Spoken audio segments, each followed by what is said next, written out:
Yo, a superset is when you do 2 or more exercises that train different muscles back to back with little to no rest in between. And in my opinion, it's one of the best things you can apply to your training. Trust me, once you start doing them, you'll never want to go back. You wouldn't even be able to imagine how you could just stay on your ass for 3 minutes after a set of bicep curls. In this video, I'll talk about why they are superior to regular sets, and why you should use them as well. And hopefully I'll sell you on them, cause they really are great. So let me get the most obvious thing out of the way. The main thing that you'll save with supersets is time. Time that you could use to do whatever. You can either have a shorter training session, or you could add more exercises, or you could even combine 2 days. So for example, your push and pull day. You could combine them both and do a upper body day, supersetting all the exercises. You could do whatever with that time you save. So this should already be a good reason for why you should do supersets. Everybody wants to save time. A side benefit from supersets will also be your cardio. Supersets are heavier on cardio, obviously because you don't rest, and you will actually get some benefits from cardio by doing this, which is pretty nice. I still recommend you to do cardio on the side though, but this could be helpful as well. And another thing is that you'll be addressing your weak points, and you'll stop skipping them. So you know how you programmed calf raises at the end of your session, right? Well, let's be honest, you skip them.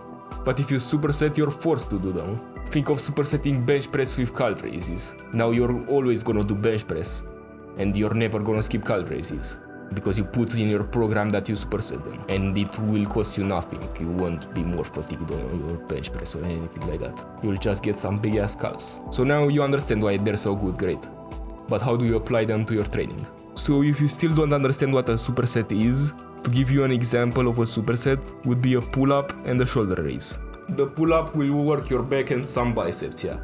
And the shoulder raise will obviously work your shoulders. So they don't interfere with each other. There's no reason for you to do them separately, because you won't be fatigued on your pull-ups because you did some shoulders earlier, and vice versa for the shoulders. So that is a great superset. But what if you want to superset biceps and back, for example? Well, you can do that, and I do that as well, but you need to be more careful. First of all, you gotta make sure that you're using straps on your back work, because if you're, pulling with your biceps, then that will obviously interfere with your bicep work. But if you actually pull correctly, then I don't see a problem with that. Now I like to categorize supersets into hard supersets and easy supersets. That's my analogy with them. So a hard superset would be something like a deadlift and a row, or deadlift and abs for that matter. The thing is, on these 2 movements, a lot of muscle groups overlap. However, they're not the prime movers. You're doing a deadlift for the legs, and you're doing a row for the back. And yeah, they're both gonna target the other muscle groups. A row will target the legs, and a deadlift will target the back. And of course the lower back. That's why to me this is a more advanced superset, and you shouldn't start with it. You can still do it at some point, however. And an easier superset would be something like bicep curls and calves. You realize that bicep curls are pretty easy. Even if you go hard on them, they're easy. They're not a huge muscle group.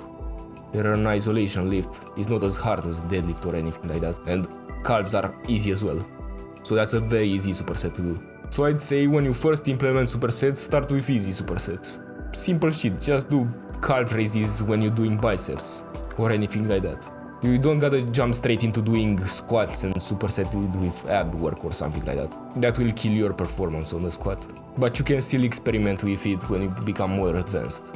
However, don't superset GPP work with anything, because cardio and weight training are completely different, and you shouldn't mix the 2 together in the same session.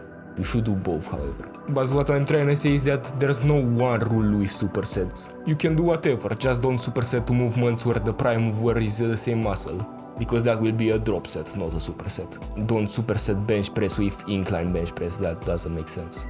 And you will also find that when you become more advanced, you can actually do giant sets, which will save you even more time. So instead of doing 2 exercises back to back, now you do 3 exercises back to back, or 4 exercises back to back. I wouldn't really go higher than 4 or 5, because then you'll just end up resting too much on the first exercise, because you still gotta go back to it, So yeah, when you add them to your training, don't go overboard. Start with easy supersets, then do some medium supersets, and after some time you can experiment with hard superset.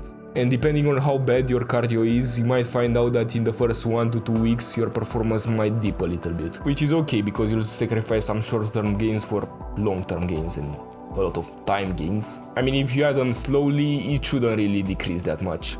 But I thought I'd just give you a warning, you know, because I know that there will be some people that will try this and they'll see that they get one less rep on the pull-ups or something like that and they'll get mad at it and stop doing it. Your cardio will catch up quickly, so don't worry, and your performance will come back. And one last thing that I want to talk about today is one limitation with supersets. You will have to think a little bit about supersets when writing your program. Because if you go to a commercial gym, you'll have to worry about other people taking up your equipment. But I say just don't be a dickhead with it. Don't take up free machines, don't superset free machines. Superset a machine exercises with some dumbbells, depending on how the gym equipment is placed in the gym. I don't know how your gym equipment is placed, but you'll have to think a little bit about it. But if you don't take up multiple machines, then you should be good. And even then, let people work in with you.